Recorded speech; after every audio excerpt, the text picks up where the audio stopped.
அன்பு இறை மக்களே, ஆண்டவர் இயேசுவின் நாமத்தினாலே ஓய்வு நாள் தியானத்திற்கு உங்களை அன்போடு அழைக்கிறோம். குறிப்பாக இந்த மகிழ்ச்சியான வேளையிலே அருமை சகோதரர் ரித்தீஷ் ஐயா அவர்களை வரவேற்க நான் கடமைப்பட்டிருக்கிறேன். ஐயா அவர்கள் தென்னிந்திய திருச்சபை சென்னை பேராயத்திலே திருநின்றவூர் குருசேகரத்திலே ஊழியராக பணியாற்றுகின்றார்கள். அவர்கள் நம்முடைய HSS ட்ரஸ்டினுடைய இந்த அருமையான தியானத்திலே பங்கு பெறுவது எங்களுக்கு எல்லோருக்கும் மகிழ்ச்சியோடு அவரை வரவேற்கிறோம். அவர் வந்து கர்த்தருடைய செய்தியை சொல்லும்படியாக அன்போடு இருக்கிற கோப்பி நன்றியோடு ஸ்தோத்திரிக்கிறோம், வணங்குகிறோம், வாழ்த்துகிறோம். தலைகளை தாழ்த்தி ஜெபிப்போம். நல்ல ஆண்டவரே, இந்த அருமையான காலை வேளைக்காய் நன்றியோடு ஸ்தோத்திரிக்கிறோம். சாமி, உமது திருவுள சித்தத்தின்படியே ஆண்டவரே எங்களை நீர் அழைத்திருக்கிறீர், சேர்த்திருக்கிறீர், பணித்திருக்கிறீர். சுவாமி, விசேஷமாய் உந்தன் திருப்பணியை உறுதியாய் செய்ய உதவாத பாவி நானே என்று பக்தன் பாடுகின்ற வண்ணமாய் நாங்கள் உங்களுடைய திருப்பணியை செய்வதற்கு தகுதியற்ற பாண்டங்கள் சாமி. ஆனால் தகுதியில்லாத எங்களை நீ தகுதிப்படுத்தி காத்துக்கொள்ள வேண்டுமா ஜெபிக்கிறோம். கேட்கின்ற அத்தனை உள்ளங்களையும் ஆசீர்வதியும், பேசுகின்றவரையும் ஆசீர்வதியும் மீட்பர் இயேசு ஜெபிக்கிறோம் நல்ல பிதாவே, ஆமீன் ஆமீன். கிறிஸ்துவுக்குள் மிகவும் பிரியமான அன்பு இறை மக்களே, ஆண்டவருடைய வார்த்தையை உங்களோடு இணைந்து தியானிக்கும்படியாக கடவுள் எனக்கு கொடுத்த பாக்கியத்திற்காக ஆண்டவரை துதிக்கிறேன், ஸ்தோத்தரிக்கிறோம். அதோடு கூட இந்த நாளிலே தனது சமூக வலைத்தளத்திலே இணைந்தவனாக உங்களோடு கூட இந்த அருளுரையை ஆற்ற எனக்கு வாய்ப்பு கொடுத்ததான அருமையான ஊழியரையா திருமிகு ஆரிஸ் ஜான் ஜெயக்குமார் அவர்களுக்கும் நம் அனைவர் சார்பாக வாழ்த்துக்களை தெரிவித்துக் கொள்கிறேன். நம்முடைய அருளுரைக்கு நாம் கடந்து செல்வதற்கு முன்பதாக ஜெப சிந்தையோடு அர்ப்பணித்தேன் என்னை முற்றிலுமாய் அற்புதநாதா நின் திருக்கரத்தில் என்கிறதான கீர்த்தனையின் ஒரு அடியை நாம் இணைந்து பாடுவோம். அர்ப்பணித்தேன் என்னை முற்றிலுமாய் அற்புதநாதா உம் கரத்தில், அனைத்தும் உமக்கே சொந்தமென்று அன்பரே என்னையே தத்தம் செய்தேன். அனைத்தும் கிறிஸ்துவுக்கே எந்த அனைத்தும் அர்ப்பணமே, அனைத்தும் கிறிஸ்துவுக்கே எந்த அனைத்தும் அர்ப்பணமே. என் முழு தன்மைகள் ஆவல்களும் அனைத்தும் கிறிஸ்துவுக்கே, என் முழு தன்மைகள் ஆவல்களும் அனைத்தும் கிறிஸ்துவுக்கே. என் வாழ்வில் இழந்த நன்மை கீடாய் எஞ்சிய நாட்களில் உழைப்பேனே. நீ தந்த ஈவு வரங்கள் யாவும் உம் பணி சிறந்திட முற்றும் தந்தேன்.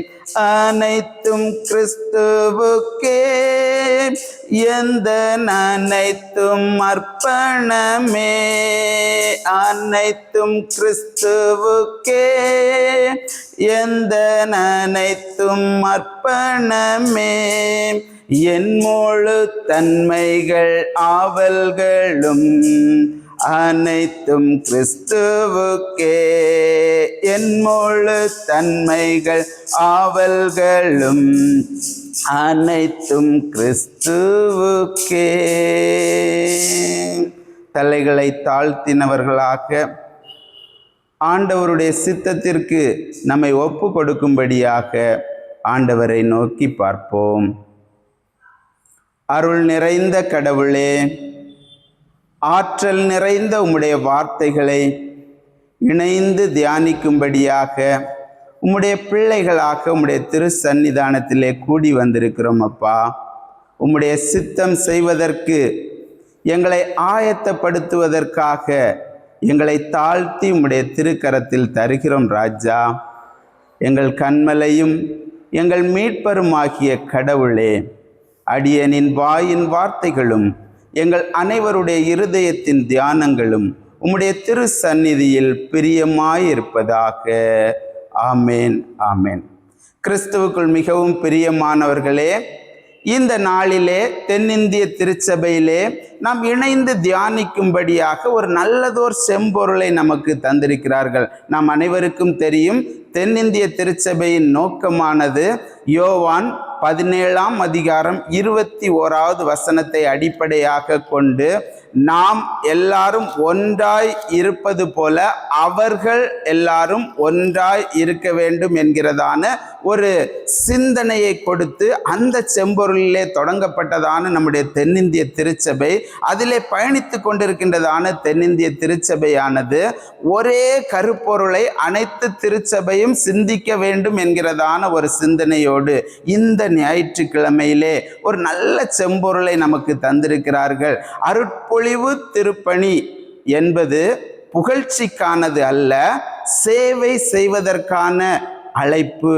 அருட்பொழிவு திருப்பணி என்பது புகழ்ச்சிக்கானது அல்ல, இது பணி செய்வதற்கான அழைப்பு என்கிறதான ஒரு செம்பொருளை நமக்கு தந்து இறை மக்களை மாத்திரமல்ல அருட்பொழிவு திருப்பணியை செய்யும்படியாக அழைக்கப்பட்டதான ஆயர் பேராயர் என்கிறதான நிலைமையில் உள்ள ஒவ்வொருவருக்கும் அந்த சிந்தனையை திருமறை அடிப்படையிலே விளக்கி கொடுக்கும்படியாக இந்த ஒரு நாள் நமக்கு கொடுக்கப்பட்டிருக்கிறது.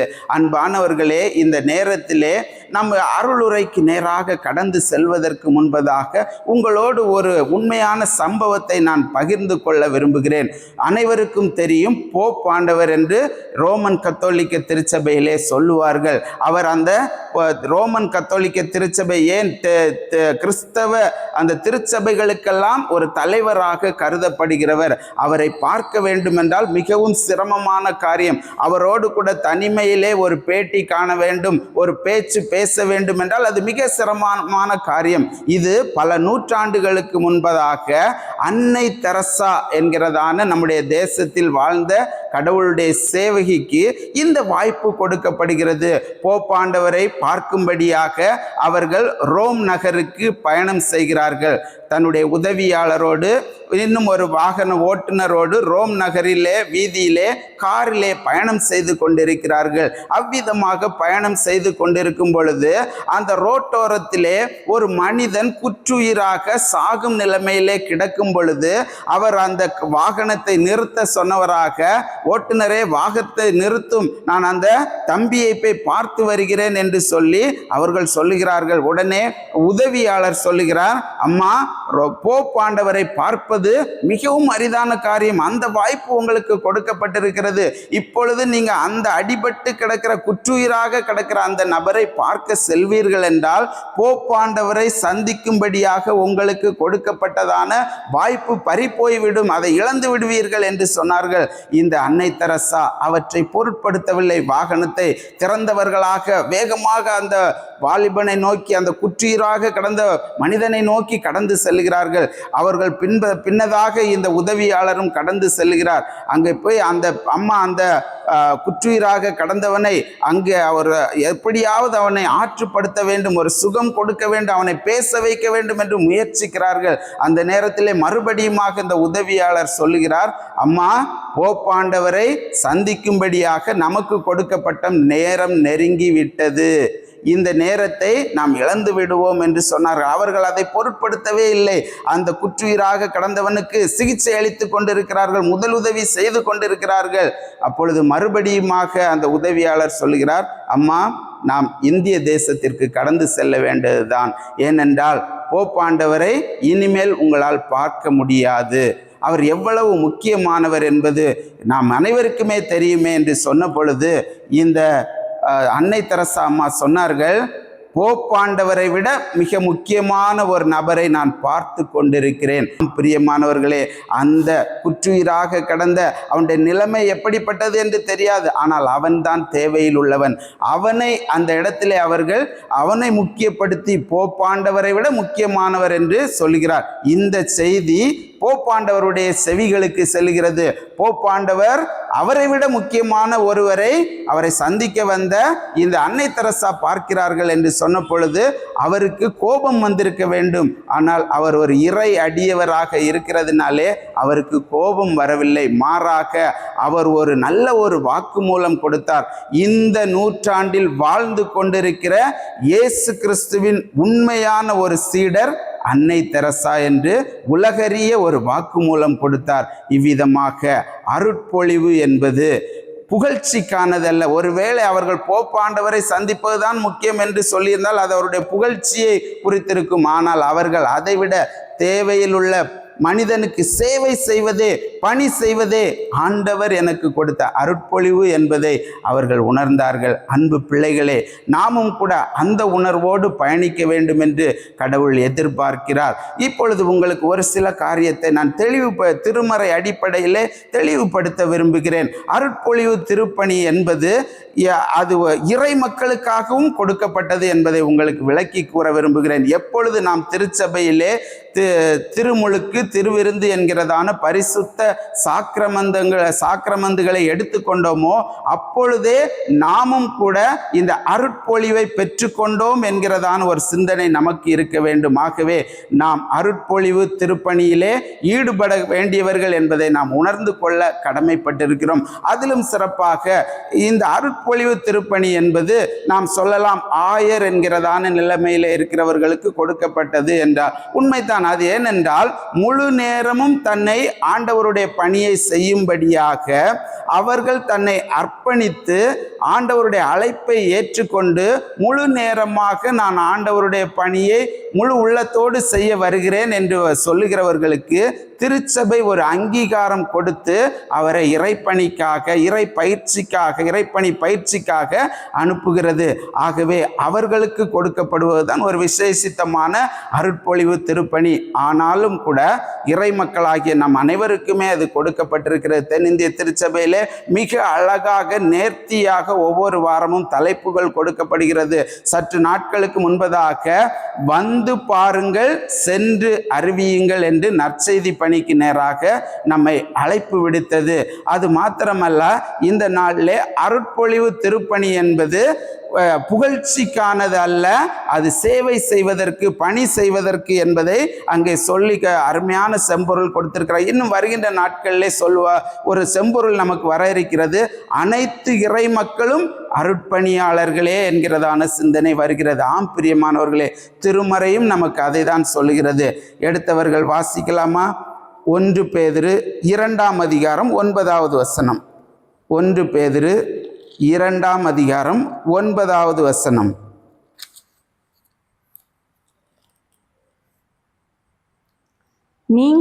நீங்களோ உங்களை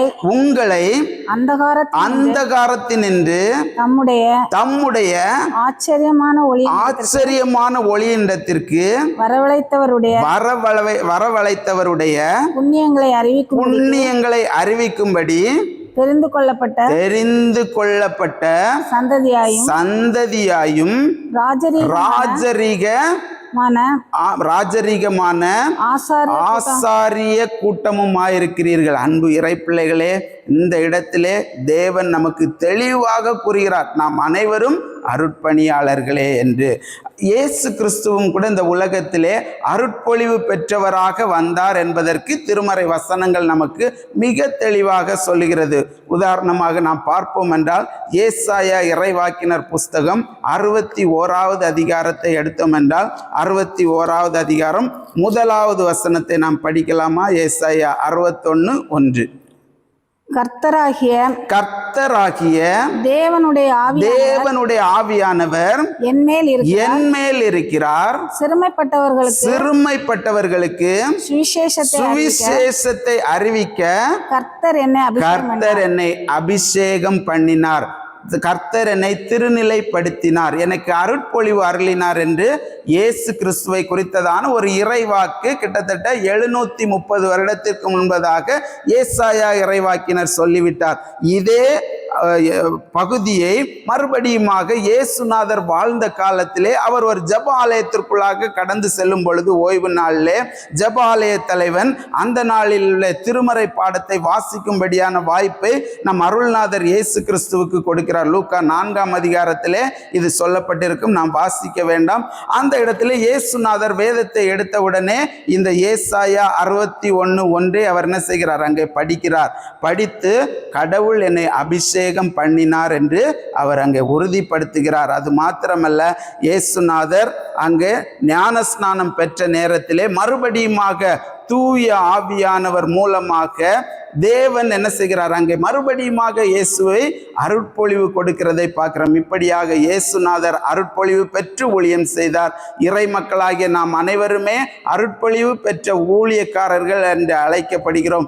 ஆகவே ஆண்டவருடைய ஊழியத்தை சிறப்பாக செய்ய நாம் அனைவருக்கும் அழைப்பு கொடுக்கிறது. இந்த நேரத்திலே வாசிக்க கேட்டதான திருமறை பாடங்கள், இந்த நாளைக்கு ஆதாரமான திருமறை பாடங்கள் அடிப்படையில் சிறிய 3 குறுந்தலைப்புகளை சொல்லி நம்முடைய அருட்பொழிவு திருப்பணியானது புகழ்ச்சிக்கானதல்ல, அது சேவை செய்ய அழைப்பு என்பதை உங்களோடு கூட தெளிவுபடுத்த விளைகின்றேன். வாசிக்க கேட்டதான முதலாவது திருமறை பாடத்தின் அடிப்படையிலே எரேமியா தீர்க்கதரிசியின் புஸ்தகம் 1ஆம் அதிகாரம் 4 முதல் 8 வரையிலான வசனங்களிலே அருட்பொழிவு திருப்பணி பெற்றவர் என்பவர் ஒரு தீர்க்கதரிசியாக திருப்பணி செய்ய வேண்டும். ஒரு தீர்க்கதரிசியாக திருப்பணி செய்ய வேண்டும். ஒரு வசனத்தை படிக்கலாம்.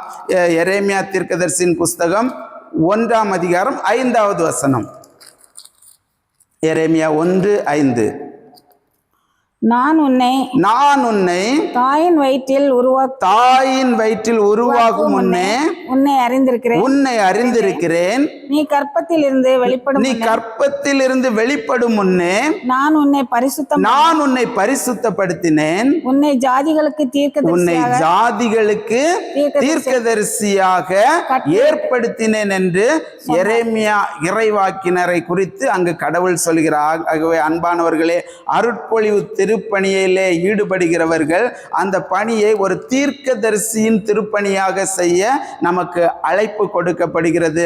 ஒரு தீர்க்கதரிசியின் திருப்பணி என்னவென்றால், ஒரு தீர்க்கதரிசினி என்பவர் ஒரு சில கடமைகள் அவருக்கு இருக்கிறது. அவர் தீர்க்கதரிசி என்பதற்கு எபிரேய மொழியிலே நவி என்று சொல்லுவார்கள். நவி என்றால் mouth piece of God, spokesperson என்று ஆங்கிலத்திலே நாம் சொல்லலாம். ஆகவே ஒரு இறைவாக்கினர் என்பது அவர் என்ன செய்யணும், ஒரு மவுத் பீஸ் ஆஃப் காட், கடவுளுடைய வாயாக இருந்து பேச வேண்டும். இதை நாம் அநேக இடங்களிலே பார்க்கலாம்.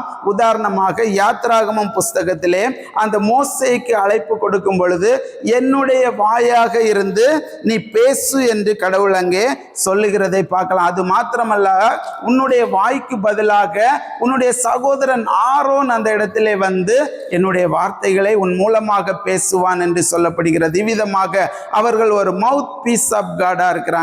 இரண்டாவதாக அவர்களை பார்க்கும் பொழுது ஒரு தீர்க்கதரிசி என்பவர் ஒரு கடவுளுடைய கவனன்ட், உடன்படிக்கையை குறித்து எச்சரிக்கிறவராக, அதனுடைய ஆசீர்வாதத்தை சொல்லுகிறவராக இருப்பார். இதை நாம் எங்கு பார்க்கலாம் என்று சொன்னால், அந்த எண்ணாகமம் புஸ்தகத்திலே நாம் பார்க்கும் பொழுது கடவுளுடைய கற்பனைகளை நீங்கள் கைக்கொள்வீர்கள் என்றால், உபாகமம் புஸ்தகத்திலே பார்க்கும் பொழுது 27-28 அதிகாரங்களிலே பார்க்கும் பொழுது முதல் வசனங்களை படித்தீர்கள் என்றாலே தெரியும். கடவுளுடைய கற்பனைகளை, அந்த உடன்படிக்கையை நீங்கள் கை கொள்வீர்கள் என்றால் இந்த ஆசீர்வாதம் உங்களுக்கு வரும். ஒருவேளை நீங்கள் அவற்றை மீறுவீர்கள் என்றால் இந்த ஆபத்து உங்களுக்கு வரும் என்று தீர்க்கதரிசி எச்சரிக்கிறவராக இருப்பார். அது மாத்திரமல்ல, மூன்றாவதாக ஒரு தீர்க்கதரிசியின் திருப்பணி என்பது மனம் திரும்புவதற்கு அழைப்பு கொடுக்கப்படுகிறதாக இருக்கிறது.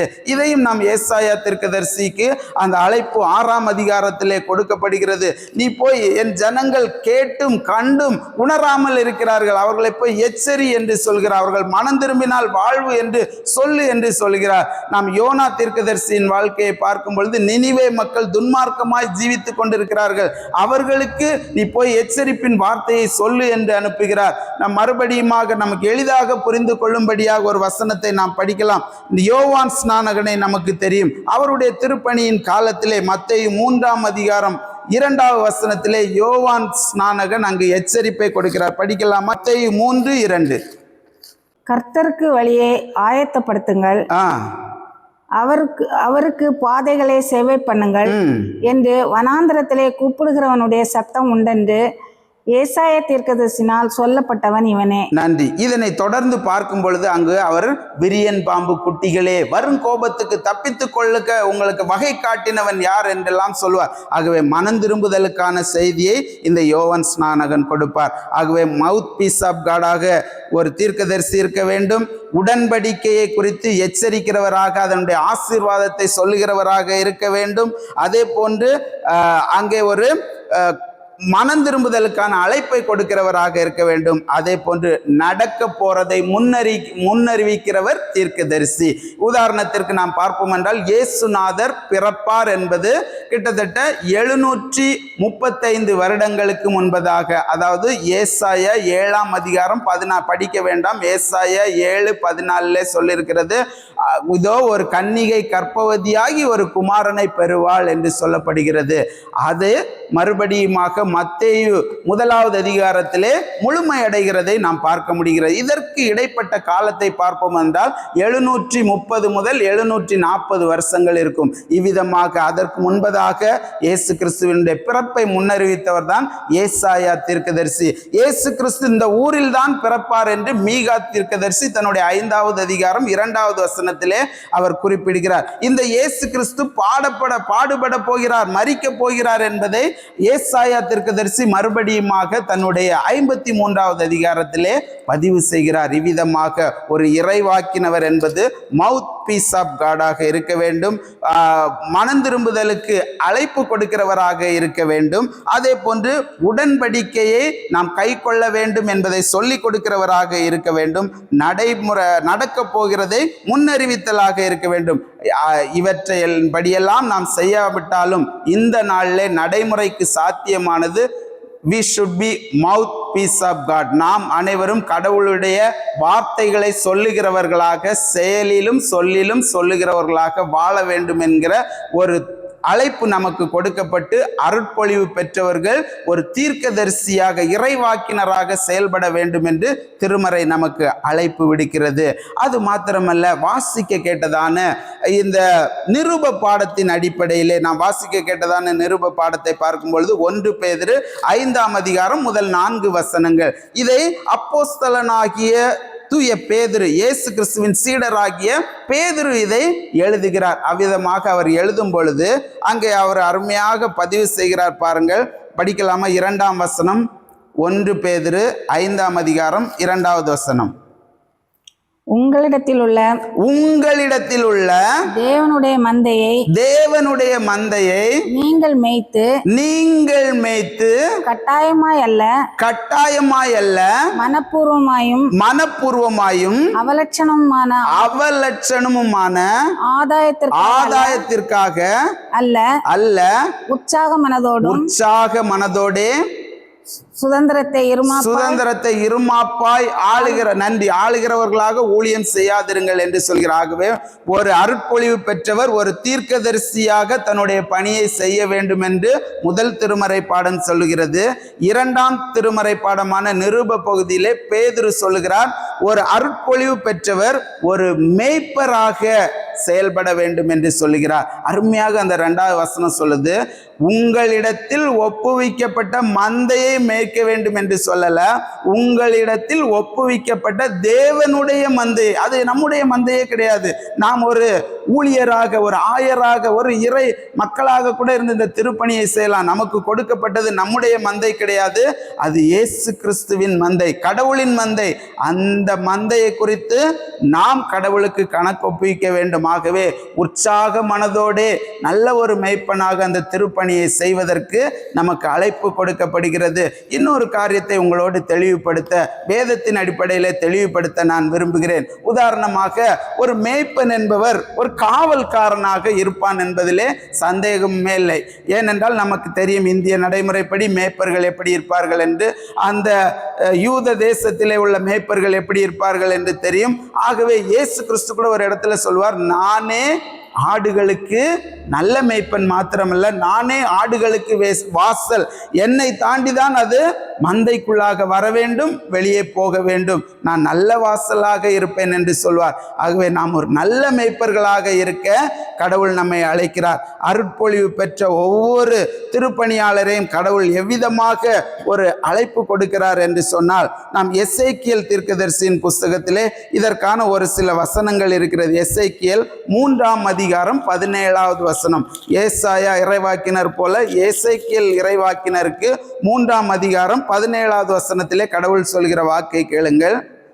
மனுபுத்திரனே, மனுபுத்திரனே, எசேக்கியேலை பார்த்து கடவுள் சொல்கிறார், மனுபுத்திரனே, உன்னை இஸ்ரவேல் வம்சத்தாருக்கு காவலாளனாக வைத்தேன். நீ என் வாயினாலே சொல்லப்படும் வார்த்தைகளை கேட்டு என் நாமத்தினாலே அவர்களை எச்சரிப்பாயாக.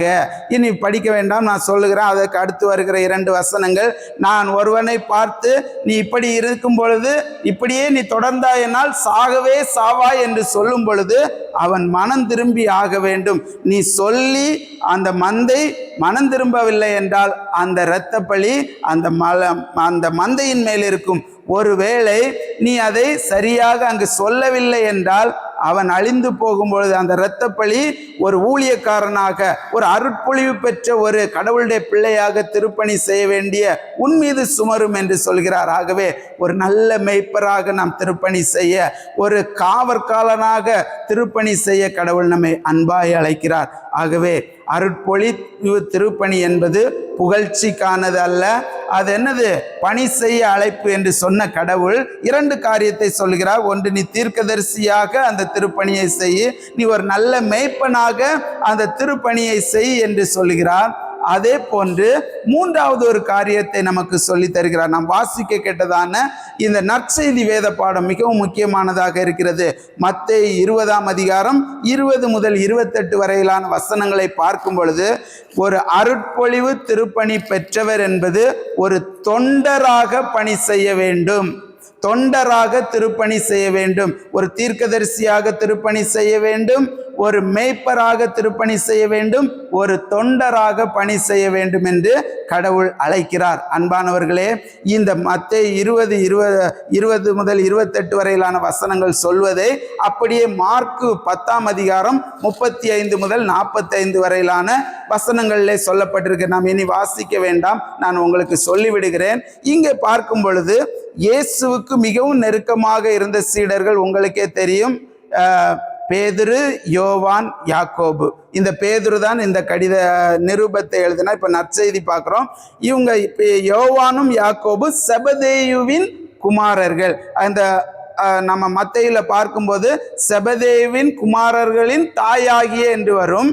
இதே மார்க்கில் பார்க்கும்போது மிக தெளிவாக என்ன செய்யும் சொல்லப்பட்டிருக்கும். ஆகவே அந்த தாயார் வந்து இயேசுவிடத்திலே, ஐயா, நான் உங்களிடத்தில் ஒரு மனு கேட்கிறேன், அதை எனக்கு நீங்கள் செய்து தர வேண்டும் என்று கேட்கிறார்கள். அப்பொழுது அந்த இயேசுநாதர், என்னம்மா கேளுங்கள் என்று சொல்கிறார். அந்த அம்மா சொல்லுகிறார்கள், நீங்கள் உம்முடைய ஆட்சிக்கு வரும் பொழுது என்னுடைய 2 பிள்ளைகளில் ஒருவனுக்கு வலது புறத்தையும் ஒரு இடது புறத்தையும் கொடுக்க வேண்டும் என்று சொல்கிறார். நான் சொன்னதுபடி ஒரு அருட்பொழிவு திருப்பணி பெற்றவர் என்பது புகழ்ச்சிக்கானதல்ல, பணி செய்ய அழைப்பு. நான் சொன்னேன், தொண்டராக சேவை செய்ய அழைப்பு, ஆனால் தொண்டராக திருப்பணி ஆற்றுவதற்கான அழைப்பு. உலகத்திலே ஆட்சி பொறுப்புகள் உண்டு, அங்கே என்னது, அவர்கள் தொண்டராக இருந்தாலும் அவர்கள் ஒரு தகுதியை விரும்புவார்கள். ஆனால் இங்கு அப்படி கிடையாது. இயேசுநாதர் சேவை செய்யும்படியாக ஒரு அழைப்பு கொடுக்கிறார். உதாரணமாக பார்த்தோம் என்றால், இதே மத்தேயு 20ஆம் அதிகாரம் 28ஆவது வசனம் சொல்லும் முடியும் பொழுது விதமாக முடியும். மார்க்கு 10ஆம் அதிகாரம் 35ஆவது வசனம் முடியும் போது இப்படி 45ஆவது வசனம் முடியும் போது விதமாக முடியும். இயேசுவானவர் என்னது, not to be served but to serve. நான் வந்து என்னது, ஊழியம் செய்ய கொள்ளும்படி வராமல் ஊழியம் செய்யும்படியாக வந்தேன் என்று சொல்லுகிறார். அது மாத்திரமல்லாமல் யோவான் 13ஆம் அதிகாரத்திலே அந்த கடைசி ராவிருந்திலே தன்னுடைய சீடர்களுடைய பாதங்களை கழுவினவராக அவர் ஒரு வார்த்தை சொல்லுகிறார். போதகரும் தலைவருமாகிய நானே இந்த காரியங்களை செய்யும் பொழுது நீங்கள் சீஷர் என்று சொல்லி கொண்டிருக்கிற நீங்கள் கட்டாயமாக இதை செய்ய வேண்டும் என்பதை அங்கே அவர் தெளிவுபடுத்துகிறார். ஆகவே சேவை செய்ய நம்ம அழைப்பு கொடுக்கப்படுகிறது. ஆகவே அருட்பொழிவு திருப்பணி என்பது புகழ்ச்சிக்கானதல்ல, சேவை பணி செய்ய அழைப்பு. ஆகவே அருட்பொழிவு திருப்பணியிலே உள்ளவர்கள், அது இறை மக்களாக இருக்கலாம், ஒரு ஊழியர் என்ற நிலைமையில இருக்கலாம், ஒரு ஆயர் என்கிற நிலைமையில இருக்கலாம், ஒரு பேராயர் என்கிற நிலைமையில் இருக்கலாம். யாராக இருந்தாலும் நாம் ஒரு தீர்க்கதரிசியாக திருப்பணி செய்ய அழைக்கப்படுகிறோம். நாம் ஒரு மேய்ப்பராக திருப்பணி செய்ய அழைக்கப்படுகிறோம். நாம் ஒரு தொண்டராக திருப்பணி செய்ய அழைக்கப்படுகிறோம். அவ்விதமாக செய்யும் பொழுது கடவுள் நம்மை நிறைவாக ஆசீர்வதித்து நித்திய ஜீவ கரையிலே நம்மை சேர்ப்பாராக. ஜெபிப்போம். அருள் நிறைந்த கடவுளே, ஜீவனுள்ள உம்முடைய வார்த்தைகளை உம்முடைய வாய் மூலமாக உம்முடைய சன்னிதானத்திலே பயபக்தியோடு உம்முடைய பிள்ளைகள் கேட்க நீங்க கொடுத்த வாய்ப்புக்காக உமக்கு நன்றி ராஜா. அவர்கள் தாயின் கருவிலே உருவாகுவதற்கு முன்பதாகவே தெரிந்தெடுக்கப்பட்டு இந்த இடத்துல இருக்கிற பிள்ளைகள் மறுபடியுமாக தங்களுடைய வாழ்வின் நிலைமையை அலசி ஆராய்ந்து பார்த்து உம்முடைய வேத வசனங்களின் வெளிச்சத்திலே தங்களை சரி செய்து கொள்ளும் வாய்ப்பை கொடுத்தீரே, உமக்கு நன்றி ராஜா. நீங்க விரும்பும் வாழ்க்கையை வாழ இறைவன் எங்களுக்கு அருள் செய்கிறதற்காக உமக்கு நன்றி. உம்முடைய வார்த்தைகளை கேட்ட அனைத்து உள்ளங்களையும் நிறைவாய் ஆசீர்வதிங்க. இயேசு இரட்சகர் மூலமாய் வேண்டிக் கொள்கிறோம் தூய கடவுளே. ஆமேன், ஆமேன். ஆண்டவர் இயேசுடைய கிருபையும் பிதாவுடைய அன்பும் தூய ஆவியின் ஆசீர்வாதம் வழிநடத்தும் தெய்வீக சமாதானம் யாவரோடும் விசேஷமாய் செய்தி சொன்ன அருமையான சகோதரரோடும் அவருடைய குடும்பத்தோடும் செய்தி கேட்ட அத்தனை மக்கள் நிலைத்திருந்த தேவா நிம்மதி ஆசீர்வாதத்தை என்று கட்டிடுவதாக. ஆமென். God bless you.